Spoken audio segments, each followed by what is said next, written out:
What can I say about Avatar: The Last Airbender? Well, it's definitely one of the greatest cartoons of our modern age. In fact, because it first aired in 2005, it let me know that the animation industry hadn't completely died. Avatar is probably a lot more important than you think. Beyond appealing to both adults and children, creating a vivid new world, and creating amazingly realistic characters, Avatar probably single-handedly kept the industry going until we started getting good cartoons again in 2010. Samurai Jack is still my favorite cartoon of all time, but this comes pretty damn close. This is mainly because, unlike Samurai Jack, I always knew which Avatar episodes would make admirable animations. My favorite episode is The Storm, which we'll get to at some point in the future. But as for now, we're going to deal with one of the other fan favorites, The Tales of Ba Sing Se. Oh, and I'm going to tell these stories out of order. If you've seen the episode, then you probably know why. Let's start with, The Tale of Toph and Katara. Might as well knock out the first one first. The entire group has to stay in Ba Sing Se for reasons that I don't have time to go into. Most of our heroes are getting ready for their day. That is with the exception of Toph, who is a heavier sleeper than I am. Seeing that Toph looks like Vegeta, Katara suggests that they go for a girls' day out. They go to a day spa where they have a bit of fun. When they leave the spa, some of the girls from the town make fun of them for no apparent reason. Toph seems to take it personally and causes them to fall in the water. Then Katara sends them packing down the riverbed. Katara tries to console Toph, but it seems like she's able to do it well enough herself.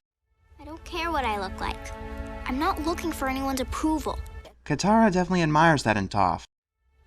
You're really pretty. I am? Yeah, you are. The tale of Sokka has to be my least favorite of the group. It's also the shortest of them. Sokka is walking around throwing his boomerang when he comes across a poetry class. He admires the girls inside, gets kicked by a beast of burden, and climbs inside. Meanwhile, he's saying something that accidentally turns out to be a haiku. The teacher tells Sokka what a haiku is, and they have a competition, which seems to be the equivalent of a rap battle. Sokka is actually pretty good at coming up with haikus on the spot. The teacher starts getting annoyed, but Sokka seems to be really good at it, until he accidentally comes up with a line that has 6 syllables. That's one too many syllables there, bub.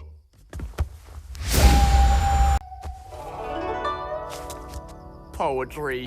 Comedy! In the tale of Aang, he's visiting a zoo. The animals are kept in tight cages and seem to be very underfed. The zookeeper says that he can't get any money to feed the animals because the kids stopped coming, and the kids stopped coming because the zoo is nasty and broke. When he mentions an animal that requires an open prairie, Aang mentions a huge field right outside of the town. The zookeeper wonders how Aang is going to transport all of these animals, and that turns out to be a very notable concern. The animals go on a rampage, and Aang struggles to rope them all up. During this time, we have some classic gags as all hell breaks loose.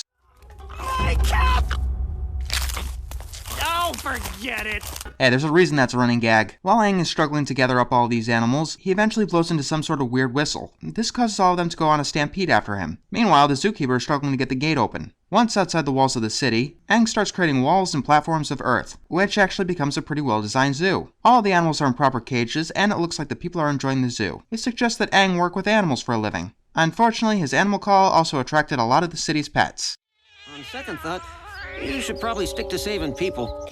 Comedy! I originally thought that the tale of Momo would be the weakest one, but no, it's actually one of the top 3. It starts with Momo dreaming of his friend Appa, who had been kidnapped in a previous episode. He wakes up during a strike of thunder, and finds what he believes to be Appa's fur on his head. He ties it around himself, and seeing a shadow on the ground, goes on pursuit of Appa. Unfortunately, it happens to be a cloud. Then he sees a large white bushel, which turns out to be nothing more than a tree. Momo decides to go looking through the city to find Appa. He stops to drink some water, and that accidentally alerts some panthers. They give chase. This becomes a really intense part of the episode as Momo attempts and fails to escape from them. There's even some humor mixed into it. Eventually the panthers pin Momo, but they're all stopped by animal catchers. And then it turns out that they were taken to some kind of butcher shop. Yeah, putting 2 and 2 together makes it look like it's not going to turn out very well for any of them. Since Momo has opposable thumbs, he's able to easily escape from his prison. He sees the panthers look at him sadly, has a heart, and frees them too. They all escape, now as friends. Or are they? One of the panthers takes Appa's fur, and it leads him to Appa's paw print. Momo falls asleep in the rain.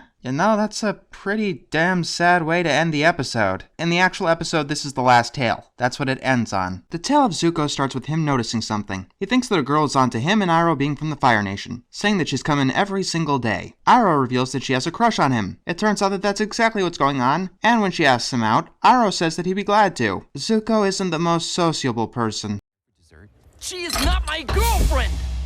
Although at least he's trying. And he's trying to juggle. He claimed that he used to be part of a circus. It's amazing how blatant his lies are, and the girl still believes him. She eventually wants to show him her favorite place, a fountain with lamps that make the water sparkle. Unfortunately, all the lamps are out. Zuko tells her to close her eyes, and risks revealing his identity just to make her happy by lighting the lamps with his firebending. They're about to share a kiss, but Zuko dodges it with a coupon. I have something for you too. Now it's your turn to close your eyes. He closes his eyes, she gets that kiss in, and Zuko runs off. He doesn't want to start a relationship right now, comes in, and hides in the closet. Iroh asks how his night was. It was nice. Speaking of Iroh, I don't know why I was pretending that this episode was ever about anything else. The tale of Iroh is everyone's favorite, and what ties this episode together quite nicely. The only thing bad I can say about it is that it should have been saved for last, not right after the first one. It starts with Iroh walking through the market looking for a picnic basket. He says that it's for a special occasion. Then he gives the shopkeeper advice on his wilting flower. He's looking at lutes when a child starts crying. His mother tries to console him, but when she's unable to, Iroh starts playing a song on one of the lutes.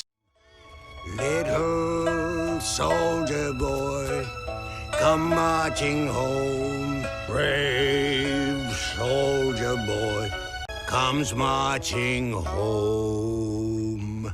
It seems to work, or at least pulling on his beard manages to calm the kid down. Iroh walks past some kids playing a ball game. When they break a window, he tells them that they should usually admit their mistakes. When a huge guy comes out threatening to break their bones, he tells them that now is not one of those times. They all run, and Iroh ducks into an alleyway, where he is about to be mugged. He sees the guy holding a poor stance and demonstrates why that's a bad idea. After that advice, Iroh says that he doesn't look like the criminal type. He gives the guy some good life advice and sends him on the right life track. Then Iroh walks up to a tree. He places some things down, lights a couple of candles, and wishes his son a happy birthday.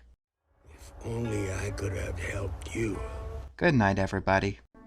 Leaves from the vine, falling so slow, like fragile tiny shells drifting in the foam.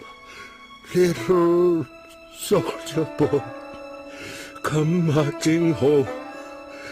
Brave soldier boy comes marching home.